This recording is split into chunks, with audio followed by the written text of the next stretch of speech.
Antony iray mahatonga ny mpianatra eny anivon'ny sekolim-panjakana malaina fianarana ny tsy fampin'ny sakafo raha ny fanazavan'ireo mpanabe.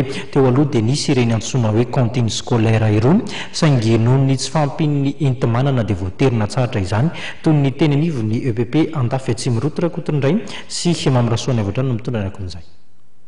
Tamin'ny taona 2024 no nanomboka nisy ny cantine scolaire ho an'ny sekolim-panjakana iray ny EPP Andafy Atsimo eny amin'ny commune Tanjombato.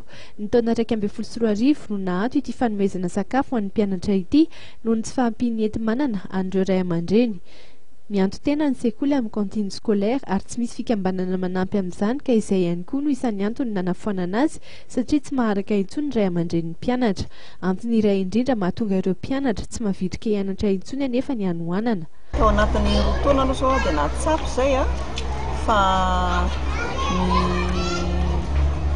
20% ankizy rehefa nanao fanadihadiny izay dia nialina ihany ny sakafo. Izany hoe avy ny karama ny ray aman-dreny ny atoandro dia mihinana amin'ny alina dia mandeha mianatra maraina dia mialina indray vao mihinana. Tena mihitsy satria izay mahatonga ny ankizy manapatapaka kely, tsy dia tonga mianatra rehefa reradreraka izy dia mijanona tsy mianatra fa izany hoe ny classe d'examen izany ireo ankizy ilay hanao CPE na mihinana tsy mihinana dia tonga foana izy satria hanao an'ilay fanadinany manomana fanadinana izy dia tsy misakana velivelona ihany izay fa dia ilay anakabeazan'ny zareo moa izany ilay lazaiko hoe 5% ireo no tsy misakafo ara-dalàna izany.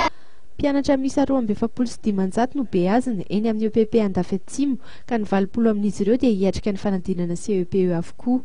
Miezaka hatrany anefa ireo mpampianatra miisa 110 ny amin'ny fampianarana ireo mpianatra indrindra fa ireo hanala fanadinana ary nahafa-po foana hatramin'izay ny vokam-panadinana raha hanambarany talen'ny sekoly.